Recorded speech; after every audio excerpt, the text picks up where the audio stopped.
Hey everyone, this is James Labrie of Dream Theater, rocking the airwaves on Backbeat, the rock source. All music is the same. It's just a new set of lyrics and a new backbeat. Well, James, thanks a lot for taking some time out to have a chat. Thank you. So you were musically infused at quite a young age with musical bones. Does that stem from a musical family background? Absolutely. Yeah? Yeah, my father was very musical, played trumpet, had a beautiful, rich baritone bass voice. My mother has a very beautiful singing voice. She plays piano. She comes from a family that was like that, where even her siblings, they played guitar, they sang. Family gatherings, when we had our big family gatherings, it was people sitting around, eventually in the course of the day or evening, people sitting around singing songs, you know, and somebody playing piano, and just it was all musically themed at some point of the get-together. And so I was constantly around that. My father was very instrumental in the sense that he would sit me down with Miles Davis albums, right. And he would say, listen to this, don't look at it just as the trumpet, it's the voice. Listen to the melodies that he's creating. Listen to the mood, the atmosphere that he's bringing into this. It's much deeper, So at a very young age, I'm 5, 6, 7 years old and hearing these conversations, and it left an indelible mark on me because at that young, tender age, I was going, okay, I'm looking at music more as just something in the background. I'm looking at it and appreciating it for its full worth. Right. And it was because of my dad just saying, come here, let's listen to these. Or whether it was big band music, or whether he wanted to listen to Perry Como, or Frank Sinatra, or Nat King Cole, or the Nat King Cole Trio, or something. It was just a matter of me, hearing these people and these artists and going, holy shit, these guys are amazing, and like Ray Charles. He really appreciated Ray Charles because he thought he had a lot of Marvin Gaye, right. So all these artists were introduced to me at a very young age, and then I immediately sang. I just sang, and then at the age of 5, I also was given a drum set because, I was always like tapping and doing stuff.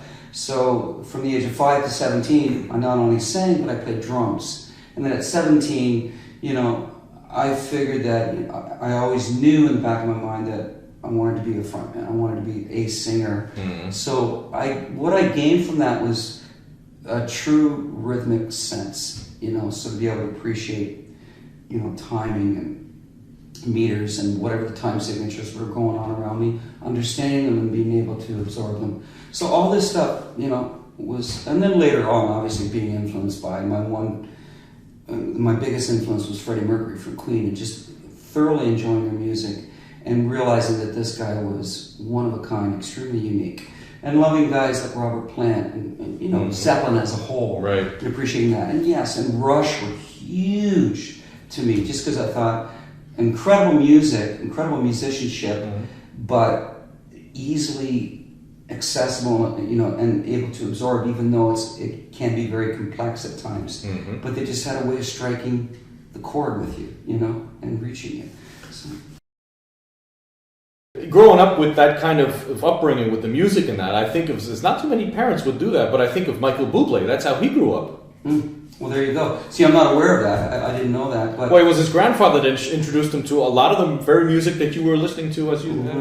Well, sure, and you see, and then there's a richer appreciation where you just automatically gravitate towards that and wanting to know more about it and to immerse yourself and become part of it. Not just taking it for granted. Yeah, you just naturally want to, whether it's incarnate or whatever, you just want to naturally go there and make it a part of you, just to become a part of this magic, because as far as I'm concerned, there's nothing more powerful in the world. It's not because I'm in the music not at all. industry. It's universal. Like it's been said, it's a cliche, I know. But it just, it just, everyone gets it. Mm-hmm. Everyone gets it. It doesn't matter what style you tend to appreciate more than the other. It's still music. It's however it speaks to you, right. Individually. So voice training has been an integral part and still is of your musical career. Yes. Now, in your opinion, how has your voice developed in the last 30 years? Well, I'd say now I'm probably in the best shape that I've been in for quite some time. As I'm sure you're aware that in 1994 I had hematoma, right? I had, broken blood vessels. Where a lot of Canadians go to Cuba to vacation, yes. Yeah, it was very unfortunate, but food poisoning did me in. So it took me many years to get my voice back to the point where I felt quite confident. Around 2003, 2004, I could feel it getting stronger and really, really starting to come back. And I think it's been maybe in the last 3 years that I've felt confident with it. That I feel that it's there when I need it and that I can do some crazy things with it that I used to just take for granted. And it took me a long time to get back there. But before the accident, I was really feeling that I was going into a whole new thing with my voice. When I recorded the Awake album, I could just feel that I was starting to develop a different style of singing. It was a little bit raspy and stuff like that, but still able to maintain the cleanliness and the clear voice as well. So I don't know where I would have gone with it, but I know at that age, and I was 31 at the time, that it just felt like everything was just really in line and developing. But a lot of it too has come from, in my earlier years, I had a school teacher, a music teacher, that she saw just how focused I was. She saw the potential. Yeah, and she heard the potential because she heard my voice and said, I want to work with you. And so she put me in all these music festivals and contests and all this, which was great for me at the time because, I was very young and I was like, okay, I love it. I'm singing in front of people. I'm a little nervous, but that's good. That's all part of it too. And it just really helped to speed up the process, to expedite the developing of the voice. And then by the time I was probably around 19, 20, and I said, I want to look into this a little further, see if there's things that I can do to not only better myself, but to also keep it. Because I saw too many people around me that were, just naturally they could sing something, but then I'd see them 2 years later and their voice was all screwed up. And so I said, I don't want that to happen to me. So I started seeing some people. And one of the first big ones that I worked with was Rosemary Burns, and she was amazing, and just saying, to me, oh my God, don't do that, and don't do that, you're just smashing your vocal cords together, stop doing that. So it was all of a sudden I'm going, oh, okay, so I know to stay away from that. And then as years went on, I studied with other people off and on, but not anybody that really, I thought they were kind of a little ignorant to things. And then I bumped into Victoria Thompson, who's, I still see her off and on, and my daughter studies with her, and she's phenomenal. And I just actually I joined her on stage at Christmas, and I sang a couple of Christmas songs with her. But it was great just doing that and being on stage with her. She has a beautiful operatic voice and just gorgeous. And I also studied with Jamie Vendera, who's been on Mythbusters, and he's busting glass. And we become very good friends. But I met him years ago, and at the time I was like, okay, yeah, I heard about this kind of... No. And then I finally checked him and I said, hey, show me some of that stuff that you're doing. I'm just curious what it is that you are doing. And it's really cool. Some of the things are invaluable to me as a vocalist, especially on the road where every day I've got to get myself up to this point because I'm singing some very high stuff, and I just can't go out like as a crooner and just let it come out naturally. Yeah, I have to build it. It's physical. I think of Geddy Lee when he used to sing those pretty high notes. Yeah, and he doesn't do that anymore. Nope. No, absolutely not. Yeah. No.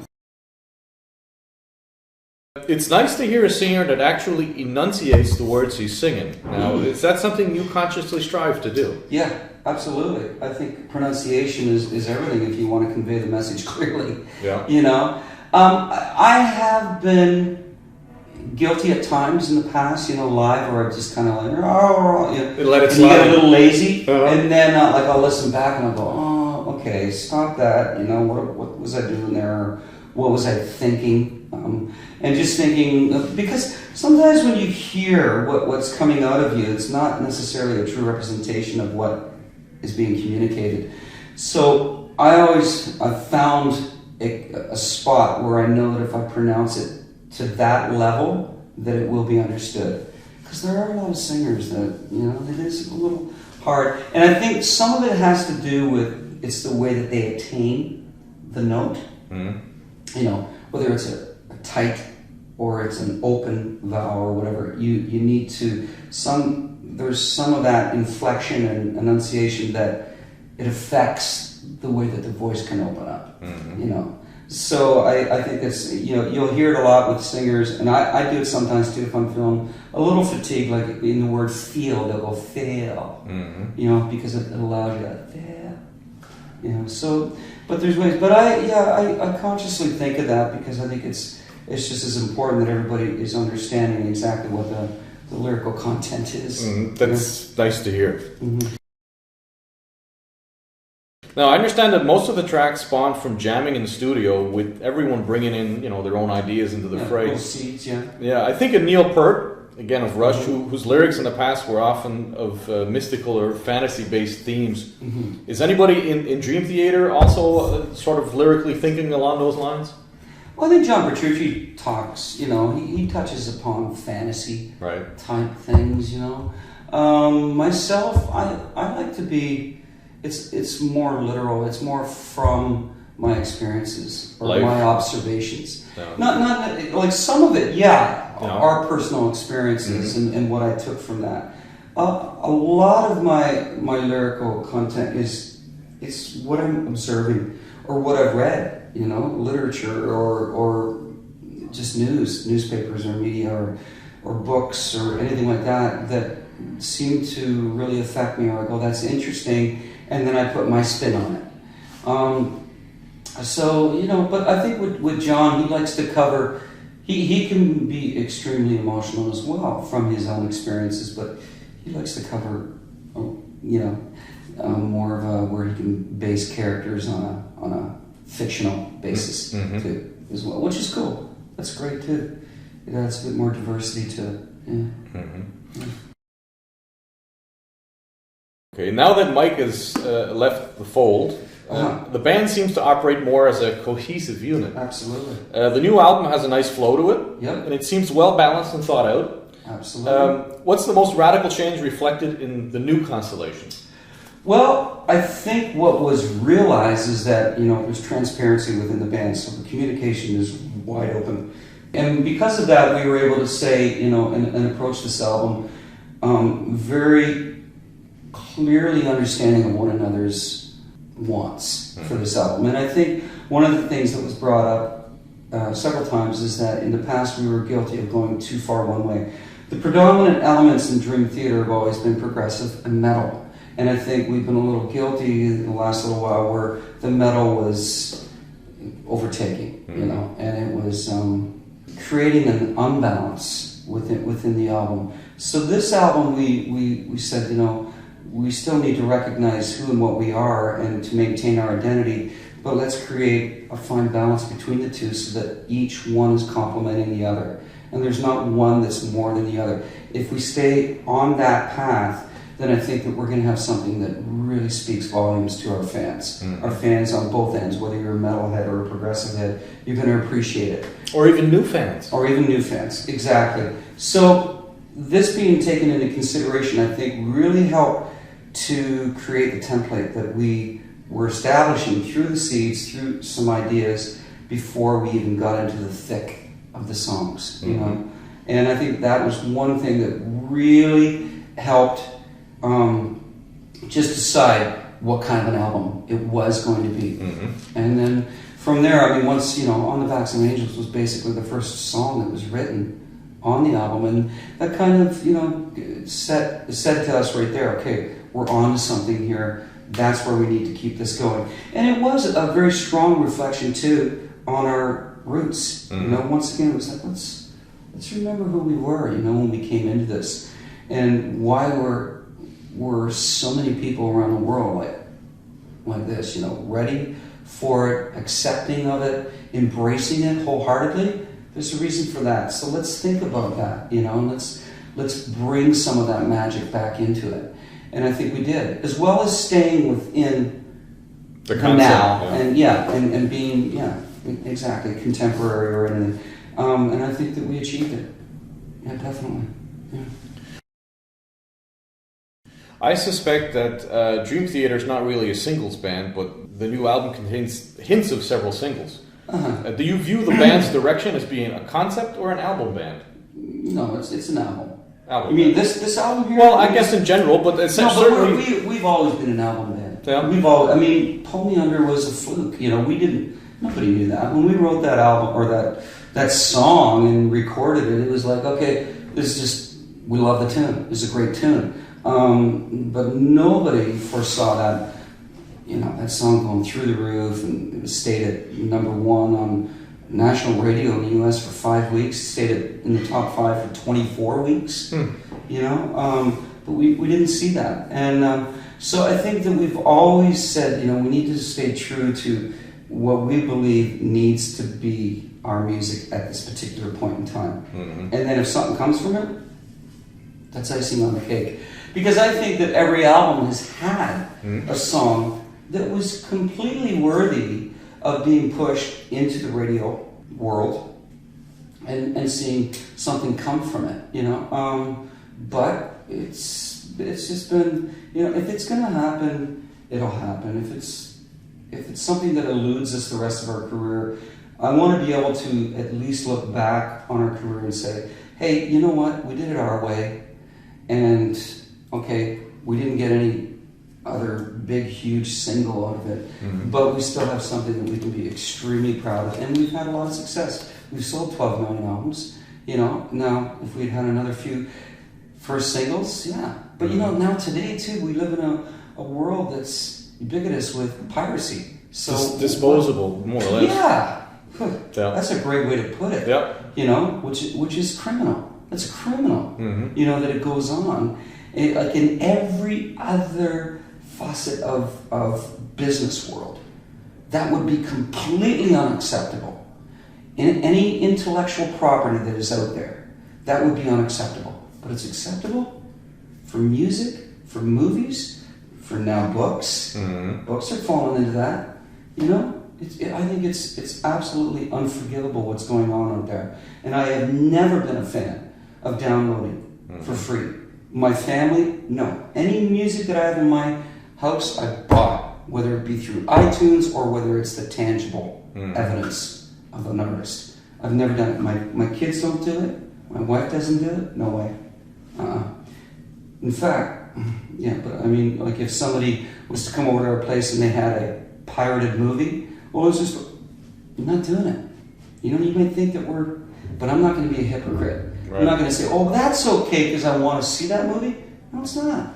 It's not okay. Because as soon as I do that, I've condoned it. I'm not doing it. Well, it's good to stand for your principles. Absolutely. How do you distance your solo efforts from your work with Dream Theater? Well, one of the main ways that I do that is by working with Matt Guillory. Matt Guillory is a phenomenal talent in his own right. So a lot of the way that we write our music is, I always have a phone with me. It's not in my pocket now. But so whenever I hear a melody, whenever I hear a riff, I throw it down onto there. And as soon as I'm done recording it, I send it to Matt. What do you think of this? What do you think of that? He's always sending me ideas. What do you think of this? And I'll add to it. And, it just reciprocates back and forth.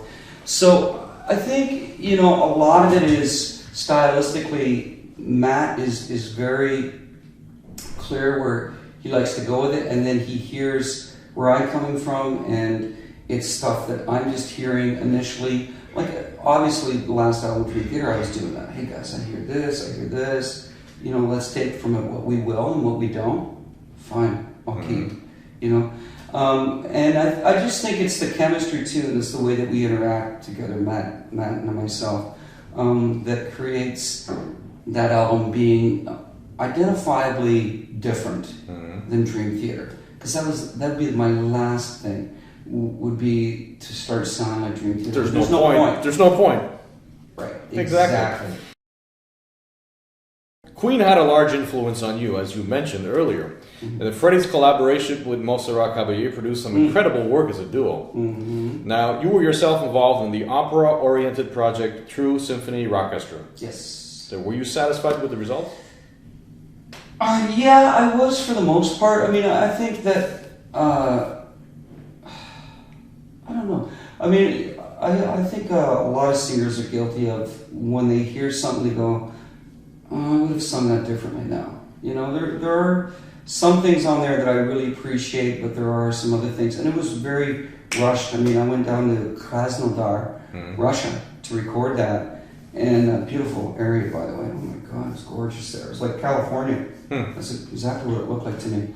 But, you know, I was there and we had like 6 days, and the 3 singers, we were all there. And it was like, and to me, I like to be able to sing something, reflect on it, you know, and go, okay, wait a minute. This little subtlety here or inflection here or whatever nuance isn't correct, so I'm going to go back in and I'm going to take another stab at it. But I think overall, yeah, it came out great. And I think it was cool to hear these 2 operatic voices, you know, meshing with a more rock voice. And that was the last, you know, the one thing that I made clear is, you know, I'm not going to say operatic, or I think that would be so cheesy for me to come off like that. So I always said, you know, I want to give it a more pop sense or a more rock sense to that. But I think it came out great, yeah.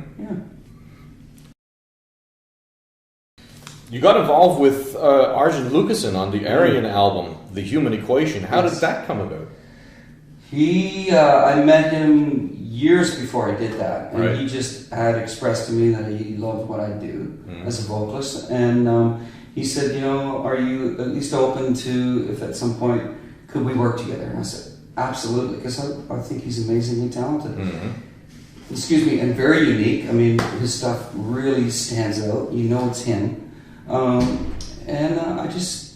said, yeah, let me know when you feel that you have something that you think is appropriate for me to be involved in. So he finally sent me an email and he said, look, I'm writing this album. I think it's definitely you and I want you to be the lead character in it. And could you please listen to the music and let me know? So I listened and I was like, oh my God, it's incredible. Like I was thinking it would be. And so yeah, and working with him, Arjen was just such a treat to work with. He's so humble, you know. Like he's just a real nice guy, and very appreciative and very gracious to the fact that he's able to do this. He's able to work with all these different artists, and it's a respect. He receives respect from everyone. So he's open. He's not controlling. No, he's not. I mean, he's focused, like he knows. Well, focus and controlling is two different things. He wouldn't be like, you know, he would say, how do you want to approach this, James? And I said, I know exactly how I want to approach it. From what you've told me about this, and I said, this is how I feel this person needs to express themselves. And he would just sit back and I would sing it and he'd go, no problem, let's go for it. You know, if that's where you want to take this, I am completely open to it. And there was only a couple times where he would say, you know, maybe if you can do a little softer there, because, you know, he's in a coma or something. So I go, okay, I understand what you're talking about. And a couple times too, he says, you know, I want to hear like at the end of that where I went, what? You know, and I screamed it out. He goes, can you give me one of your screams? I said, sure, let's go. Let's fucking go. So, you know, but he was a real delight to work with. He's such a great guy. Very cool. So, you know, but he was a real delight to work with. He's such a great guy. Very cool. And I went right to his studio where he lived, and I got a great story, although you might have read it, but a jog, right? Right. So I jogged. 3 miles a day, I heard. Yeah. So he was out in the middle of like nowhere, beautiful farmland all over. His wife had these horses, you know, like was that in what, Sweden somewhere? Holland. Holland, okay. In Holland. And so, you know, I said to him, I go, I gotta go jogging. He goes, oh yeah, man, okay, just go to my driveway and you make a right, and you just go down there, and it's just make the first right, the first road you come to, make a right, and then make another right, and another right, and you come right, it's one big square. I said, okay, yeah, that's pretty simple, no problem. So I started out, but it was like getting near nighttime. Well, I went past the first one, the first road that I was supposed to make a right, and then I made a right, but then it kind of veered off and went to the left and all this stuff. Next thing you know, I found myself out in the middle of frickin' nowhere. He's out in his car looking for me, trying to find me. And I'm walking, and literally, I've been out for an hour. It's starting to get cold. I have like a short sleeve shirt on, shorts, my running shoes. And people must have been driving by going, who the hell is this freak? You know, walking around. And finally, I walked by this road. How I got back way over to where he was, I have no idea how that happened. And I looked down, and I saw these headlights on a car. And they were pulling into a driveway, and then he pulled back out, and he went the other way. And I went, okay, why would somebody do that? That's got to be him. He's looking for me. And so I went down and looked, and that was his driveway. And so his wife called me, he's here, come on. He goes, what the hell? He's freaking out. What the fuck? I thought you got killed. You know, because I'm freaking out. Oh my God, jeez, we got killed on my watch. I'm like, no, man, it's okay. Oh, jeez. I said, okay, I'm jogging tomorrow during the day. And he said, yeah, okay, that's a good idea. That is a funny story. Oh, my God, yeah. You've been in the music industry for over 3 decades and likely witnessed firsthand the changes it has undergone. Do you think that technology has taken precedent over the human aspect of the musical process these days? No, I think the technology has only enhanced the human element. I think that there's many more ways to express yourself through, technology, just by the very fact that there's many ways that you can create different elements within the music, whether it be, electronica or anything like that. It just allows you, there's samples. I mean, it's unlimited what you can tap into in order to try and create a composition that normally might not have taken that direction if it had been 20 years ago or 25 years ago. So I think, if anything, it just opens the doors to new ways for an artist to express themselves. But I don't think it's, not at this point, I don't think it's buried the human element. Not yet. It might come to the point where it becomes completely synthetic. I don't know. And maybe that'll be a new genre of music that comes out that, it'll just create something new. Like right now, and I have been for quite some years, I'm into, what Skrillex has to offer musically. I think he's incredibly talented. But he's utilizing all of this, it's computer, it's everything having to do with technology. But to me, it's still musical. It's still expressive. So, But I think I don't think we'll ever, at least I don't think, use the human. We need it. We need it in order to make that communication. I just think that these days a lot of people who can't sing, they make them able to. There's a lot. Well, that's another topic. Though, okay. is that technology has allowed people that otherwise don't naturally have it, to be able to have it because they're masked. Right. Yeah. So what do you think is the secret to us Canadians being so musically inclined and producing such amazing, talented artists? I think it's the air up there. It's cold. Must be. And we stay in our houses, and we, and we listen to music and get involved in it. I really don't know what it is because, it's a small population. There's only, 30 million, 35 million 35, people. Yeah. In Canada. I just think that it has a lot to do with, it's our culture. We've gone on to prove through several amazing artists from Canada that, we are a formidable force, in music, and we've gone on to do many great things. I don't know the reason for it. I just think that fortunately we've been able to hold our head high, when it comes to what we've contributed musically. I'm really fortunate to be able to do what I love to do, and that's it. Yeah, but Canada is great. You once mentioned that you're a nature lover and that you want to go to Antarctica. Absolutely. Have you been there yet? And what is it that fascinates you most about it that makes you want to go there? Well, first of all, I love winter. I mean, I'm an avid skier. I've been downhill skiing since I was a little kid. And I mean, my whole family, we go on ski vacations every year. We were just we were out at Whistler, and we had an amazing time skiing out there. Antarctica, to me, it's just absolutely a place of mystery, and it's gigantic. It could easily be on another planet. The fact that it's just so desolate and in its natural state for the most part, that it has been for millions and millions of years. I would just like to be able to experience that solitude and be able to really take in the immensity of the fact that we're on this ball and we're spinning around this huge, universe. And universally speaking, very small, yes, but still quite large. Yeah, but to me, it's just been something that I just think that it would be a phenomenal place to go to. I know a person in the area where I live. He owns a restaurant, and he's been going there as a guide since 1990, and he's basically given me all the information I need to know to go there. And so eventually, yes, I will do it. I don't know whether it'll be